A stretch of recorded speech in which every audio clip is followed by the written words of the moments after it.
Hola chicos, yo soy Elena Vale, bienvenidos a la guía de Ingeniería Genética. Espero que les guste todo lo que van a aprender. Es una guía un poco larga, pero muy interesante. Vamos a ver un montón de técnicas relacionadas con la manipulación de DNA, con generar organismos transgénicos.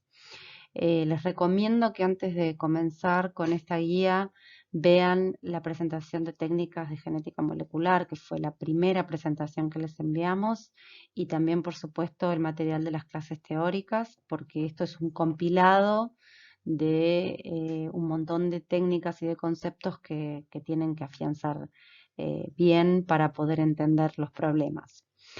Entonces, en esta primera parte, yo les voy a explicar lo necesario para poder resolver los problemas del 1 al 5, que se centran principalmente en técnicas de manipulación de DNA, enzimas de restricción, clonado, subclonado, uso de vectores para construcción de genotecas y clonotecas y vectores de expresión. La segunda parte, que es la parte de agro, son las técnicas de ingeniería genética en plantas y ya está también disponible, donde van a poder encontrar lo necesario para poder resolver los problemas del 6 en adelante. Bueno, espero que la disfruten y cualquier duda nos podemos encontrar en el foro. Bueno, para empezar, vamos a recordar algo que ya vieron en otras guías y que lo traen también de IBMC, los que se acuerdan, el uso de cortes de enzimas de restricción para realizar corte y ligado de fragmentos de DNA. Entonces, las enzimas de restricción son estas moléculas, estas enzimas capaces de reconocer ciertas secuencias en el ADN. Son secuencias palindrómicas, es decir, que si uno las lee para un lado, como en este caso GAATTC, la hebra correspondiente va a formar un palíndrome, ¿sí? GAATTC. Y estas enzimas de restricción van a poder reconocer estas secuencias palindrómicas y van a cortar el DNA en determinados sitios dentro de esa secuencia. En el caso de EcoR1, por ejemplo, que es una enzima muy utilizada en biología molecular, corta entre la G y la A de cada una de las hebras, por supuesto, y va a generar este tipo de corte, dejando fragmentos con extremos protruyentes o cohesivos, que también lo van a encontrar como sticky, porque en inglés se dice así, que son pegajosos o cohesivos. En este caso es un extremo 5' protruyente, es decir, si esta es la hebra que va de 5' a 3' y esta de 3' a 5', el extremo que sobresale es de la hebra del lado del 5'. Hay otras enzimas que dejan extremos 3' protruyentes. Y también hay enzimas que cortan también en palíndromes, pero que cortan de manera que dejan extremos romos o bland, es decir, que no protruyen, ¿sí? Este es otro tipo de enzimas y también las vamos a ver a lo largo de los problemas. Entonces, ¿para qué me sirven las enzimas de restricción? Ya vieron ustedes en otras guías que las enzimas sirven para hacer ensayos de Southern blot, para poder encontrar polimorfismos dentro de determinados fragmentos de DNA, pero en este caso las vamos a utilizar para cortar fragmentos de DNA que después voy a poder pegar, fragmentos de diferente origen, ¿sí? Y acá vamos a ver un ejemplo. Si nosotros tenemos un gen de interés al que hemos cortado de su DNA original con una determinada enzima, en este caso es el caso de EcoR1, podemos tomar un plásmido, que también ahora en un minuto vamos a ver lo que es, pero vamos a poder cortar ese plásmido con la misma enzima de manera tal que este fragmento se va a ubicar dentro del plásmido por apareamiento de Watson y Crick entre sus extremos protruyentes, ¿sí? La AATT del fragmento va a hibridizar con el TTAA del plásmido y formarán este tipo de unión, que acá la vemos, ¿sí? Y estas uniones que se forman por apareamiento de Watson y Crick, luego van a ser rellenadas con una enzima que también debemos agregar a nuestra preparación, que se llama ligasa, ¿sí? Y que va a poder unir los extremos de las bases que quedaron sueltas y nos van a generar de nuevo un fragmento donde se regenera de nuevo el sitio EcoR1, ¿sí? Si yo corté mis dos fragmentos con la misma enzima, Cuando se ligan esos fragmentos, vuelvo a regenerar el sitio. Ahora bien, hay enzimas de restricción diferentes que pueden reconocer la misma secuencia. Este tipo de enzimas se llaman isoesquizómeros y hay que tener cuidado porque no siempre cortan en el mismo sitio. Por ejemplo, en este caso tenemos esta secuencia CCC-GGG, que ya vimos antes, cortar con la enzima SMA1 y en este caso me van a quedar extremos blunt o romos, es decir, que solamente van a poder ligarse con otros fragmentos que tengan extremos romos. Ahora, esta misma secuencia puede ser reconocida por otra enzima que se llama XMA1, pero en este caso la enzima lo que va a reconocer, si bien reconoce el mismo palíndrome, el sitio donde va a cortar el DNA es entre las dos primeras Cs en el extremo 5' del palíndrome y va a dejar este tipo de extremos protruyentes en 5'. Entonces, si bien la secuencia original de reconocimiento era la misma, los extremos que dejan no son los mismos. Y tenemos el caso contrario, en el que hay dos enzimas de restricción que reconocen diferentes secuencias, pero que luego de cortar dejan extremos compatibles. Este es el ejemplo que puede ocurrir en esta secuencia de reconocimiento de BAM-H1, GGA-TCC. BAM-H1 reconoce entre las dos Gs del lado 5' y deja este tipo de extremos, CTAG, CTAG.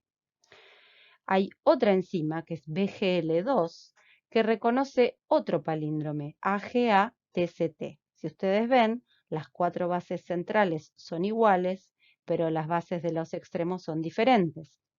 Entonces, ¿qué ocurre? Esta secuencia no es reconocida por BAM-H1, pero sí es reconocida por BGL2. Cuando BGL2 corta, deja extremos protruyentes idénticos a los de BAM-H1. Entonces, lo que se puede hacer si uno en el laboratorio necesita clonar fragmentos que no tienen el mismo reconocimiento, pero por ejemplo tengo el reconocimiento de BAM y de BGL2, puedo cortar uno de los fragmentos con esta enzima, con BGL2, el otro fragmento con BAM-H1 y los extremos se van a poder ligar porque son compatibles. En este caso, presten atención, cuando se ligan los dos fragmentos de DNA cortados con distintas enzimas, si bien los extremos eran compatibles, no se regenera el sitio de corte de ninguna de las dos, porque acá no tenemos ni el GGA-TCC de BAM, ni el AGA-TCT de BGL2. ¿Sí?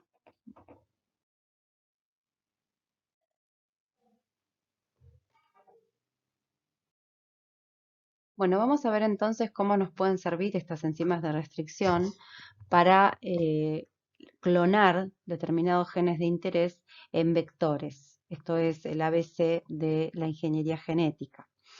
Entonces, los plásmidos o vectores que se utilizan en el laboratorio provienen originalmente de plásmidos bacterianos que han sido modificados para mantener las secuencias necesarias mínimas para poder amplificarlos en las bacterias que utilizamos en el laboratorio.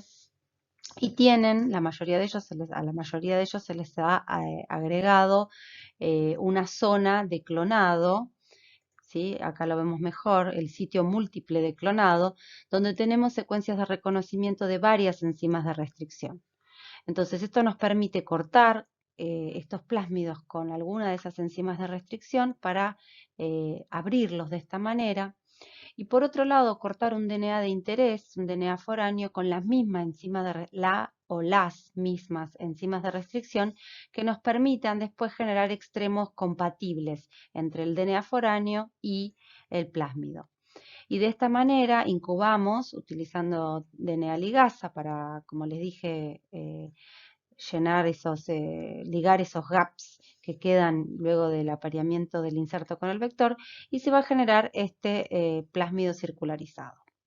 Pero además de este sitio de clonado, el vector o plásmido tiene que tener un origen de replicación bacteriano, porque ahora vamos a ver en un instante cómo esto necesitamos replicarlo en bacterias, y un marcador de selección, que generalmente es la resistencia a un antibiótico, en este caso AMP significa ampicilina y la R es de resistencia. Así que cuando vean esto así, AMP-R quiere decir resistencia a ampicilina, o sea, el gen que codifica para darle a la bacteria que incorpore este plásmido la resistencia a ampicilina.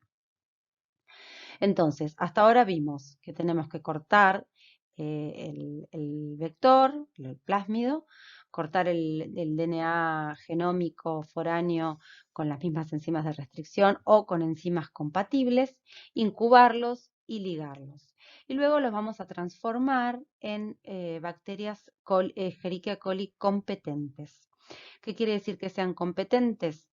Significa que necesitamos que esas bacterias puedan incorporar al plásmido para luego, además de incorporar el gen de interés, también incorporar la resistencia, y luego las vamos a crecer en un medio sólido, colocando el antibiótico para seleccionar aquellas bacterias que hayan efectivamente incorporado un plásmido.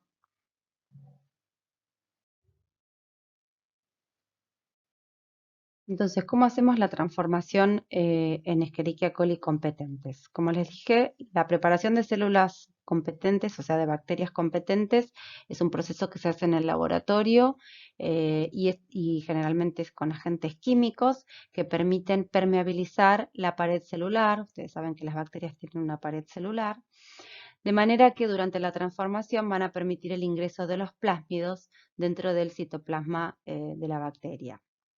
Por otro lado, necesitamos que, les dije que las bacterias sean rec menos. ¿Qué quiere decir esto?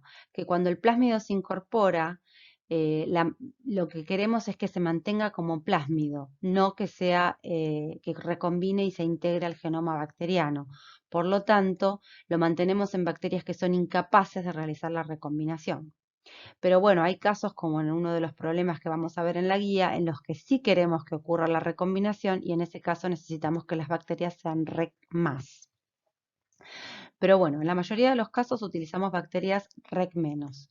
Y lo que hacemos entonces es, durante el proceso de transformación, con agentes químicos, con shock de calor o con un impulso eléctrico, permitir este ingreso del plásmido en las bacterias, luego hay una etapa de recuperación en la que se deja crecer a las bacterias en un medio rico, sin antibiótico, de manera que puedan generar la resistencia, y luego se plaquean en un medio sólido en el cual sí se coloca el antibiótico para que solo puedan crecer aquellas bacterias que incorporaron al plásmido y por lo tanto a la resistencia.